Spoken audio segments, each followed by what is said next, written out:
What's happening, fishing friends? Welcome to another episode. Today we are taking a look at the brand new Lew's LFS, new to last year, I guess, just came out. I got to use it a little bit at the end of the season. This is an exciting one because I've talked about this on a number of lives. Is it still going to be the same quality as before? Is it going to have an aluminum frame? You know, some of these questions that I wasn't sure on, but after using it, I think you will be pleasantly surprised. So enough yapping, let's take a closer look. Starting with the features. Now, the biggest thing for me about the LFS was the aluminum frame. And yes, I can confirm it does still have the aluminum frame. Thank goodness. Keeping it at the $99 price point with the aluminum frame to me is big. Aluminum frame reels just tend to last longer as long as they've got other good components in it, which this does. It's got the brass gears, aluminum frame. It's a good do-it-all reel at $99. Now, this does have the new MCS brake. So you can see here the brake dial on the side, different from like the twist. And I'm going to show you some kind of comparing stuff. The old ones, you know, that had this little thing that you twisted and clicked. The new one here a little bit different. So it's got this little plate down here that you put your thumb on it and slide. There's the little indicator down here, the little line. To show it right there, the little like line arrow deal, that's your brake. So I was throwing this on about between 4 and 5. So good brakes on them and actually cast pretty darn well. They also changed this, how you open it, and I'll show you this compared to some of the others. It's not a twist, it's just a pull straight off. There we go, we can see the inside there. Brakes still do look the same on the inside. It's interacting with the spool in the same way. They just changed up how this goes on, push it on straight and lock it in. So a little bit different, a little bit, I guess, updated looking on there. But the spool also has the new knot slot. So that was something we saw in some of the higher price Lew's, which just means you take your line, tie it in a couple overhand knots, and you slip it in the little slit inside the spool and pull it tight.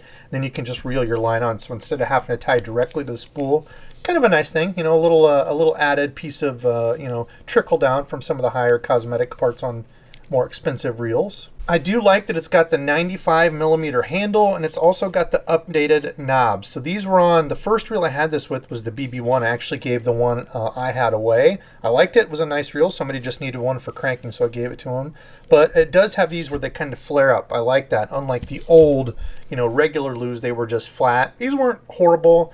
To me, they weren't great. They were but I definitely do like the upgrade to these. Just kind of gives you something to stop at, you know, when you're grabbing this to reel. It does feel good. It's got the dual supported pinion. They call it the P2 pinion, which means there's a bearing on each side of the pinion.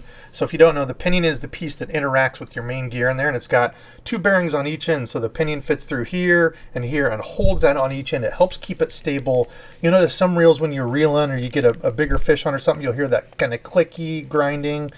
Those can get out of line, especially if it's an all graphite frame reel. You'll get flex in this handle side plate where the side plate can kind of move away from the frame. With this, you're not going to have that as much because it's supported on both sides, and it's also an aluminum frame, so I like that. The reel weighs in at 7 ounces, which is maybe a little on the heavier side. That's probably about average, I would guess. High 6s, 7 ounces. It comes in a 5, 6, 7, and 8 speed, 9+1 bearings, and then kind of your typical 12 pounds, 120 yards holding of line in there. Now, if you're wondering about the drag, it does have the audible click on the drag spool tension. Nope, no audible drag there, which isn't a big deal to me. I always go by how your spool feels. Does it have any side-to-side play? I make it so there's just the tiniest amount, and then everything else I'm doing my adjusting here on the side brakes. So overall, pretty darn solid reel, but how does it compare to some of the old versions? This is my oldest one. This is what, from like 2015, maybe 10 years old by now? Holy smokes. This one I beat the absolute heck out of. This was one of my first like expensive reels I ever bought. Used it for frogging, used it for a number of different things, and listen, minus the line there, it's still running strong. So it has been a workhorse of a reel, beat up, parts knocked off of it, just kind of been through a little bit of everything. I switched one of my other Lew's knobs onto this one that was a little bit larger, but good reel. Now you notice this has changed, I guess. The shape of it is another deal that's kind of changed over time, but in all, the Lew's LFS really hasn't changed a ton. So if we look at the newer version, okay, this one came out in 2019, somewhere around in there. I don't remember exactly when, but they came out with the newer one. And this one was big because this had the P2 supported pinion gear, which means it had both of those bearings in there supporting the pinion gear inside, which is a big deal. That helps this reel. And actually, if you take, this still had the same side plate deal. If you take your side plate off, really hard to see in there, but there's a bearing that supports that part of the pinion, which is really nice. And you could tell with this one, it felt just as well built. Oh, we don't want that line in there. Just as well built. Old one, really liked this one. And I noticed they stepped up, and this one was made in Korea. Now, the previous version had been made in China, and people had, comments on that it wasn't as good as some of the old Luz, this and that. And there was also, I think, a different Luz maybe before this that had changed a little bit, but kind of these more new looking versions. Because I think we're on Gen 3, I think is what this one is, the third version. But with this one, felt solid. They changed the shape of it there. It's got that kind of little arrowhead shape. But again, all of them, and I think Luz does this really well, they're all really palmable. They're all a really good size. They're not too big, the side part here. They're not too long, not too wide. They're just kind of in the middle there. A really good feeling reel. Now, with this one, you can see, so we've still got a little bit of arrow shape there, but changed up just a little bit. It's a tiny bit shorter. Height looks to be almost exactly the same. So again, very comfortable feel. They didn't change it up. I think that's smart to not do some huge revamp and completely change this up because people kind of know what they're getting, right? Here's the height compared to the Tatula 100. So you can see even the small Tatula 100 is a larger, taller reel than this one. Now length, this is really where Tatula or Daiwa change it up. You can see how much shorter this one is. A lot of people didn't like some of the other older Daiwa reels because of how big they were, kind of how long they fit. This one they did fix that a little bit, but still just a tiny bit taller if you're looking for a good small, size, palmable. That's what I say. They do really good on these. It's a really good, comfortable fit in hand. Now, compared to the other $99 King, the LFS and the Shimano SLX, I think are right there head to head in height, almost exactly the same. The SLX might be a tad taller. Side to side here, again, almost the exact same thing. Very, very similar dimensions. So very comparable reels. I think the SLX is smoother, but with the VBS brakes in this one, open that up, pull this out. You have to get inside of it. You have to mess with the brakes there. I just think the magnetic brakes on this one, the LFS, are easier to use. Even with this new fancy brake system, it's just turning this dial here.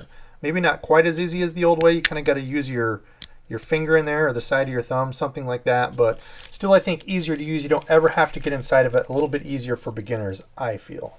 Since they've switched and made this one now over in China, what will the durability be like? That I know, but that I don't know, sorry. But I know that it did feel good out on the water. So let's get to that on the water impressions. First thing was castability. I put some 12-pound P-Line Tactical fluorocarbon on here. I was cranking with it. I tried throwing a jig and stuff off camera just to see how it felt.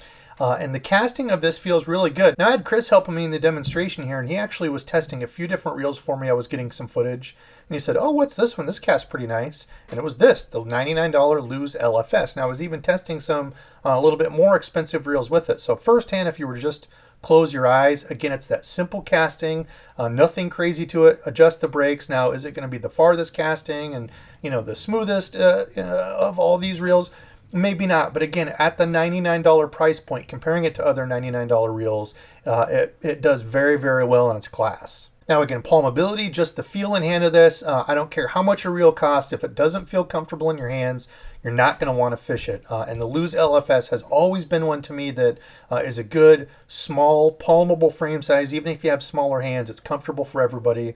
Same thing with this one. I didn't notice a big difference from this one to the other previous models. Still feels really good in hand, but I do like the updated handles on it. I wish the knobs were a little bit bigger, but I do like that they changed it to those flared handles with the 95 millimeter handle on there. It's really nice, good upgrade.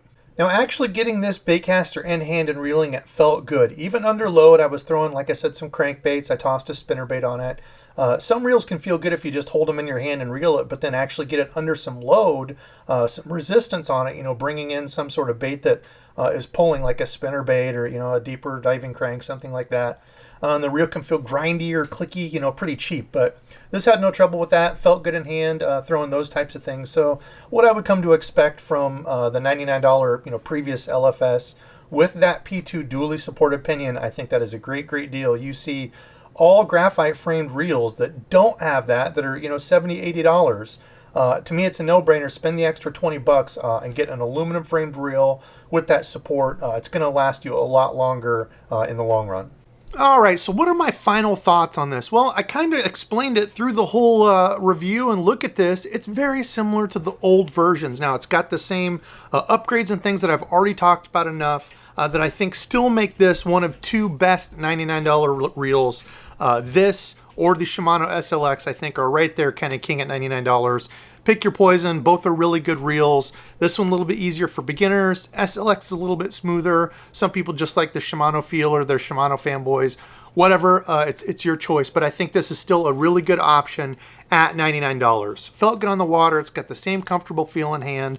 All the things that I was hoping, especially with that aluminum frame that they kept, while still being $99. As I've said, a lot of reels have gone up in price. Call me an old curmudgeon. I know things have to change, but I hate seeing these reels that have been at such a good price point, have to go up, and something else that's not quite as good take the $100 spot. So I'm glad Lew's kept this this way. But I want to know what you all think. Comment below. What are your thoughts on Lew's? There haven't been a ton of new Lew's reels out.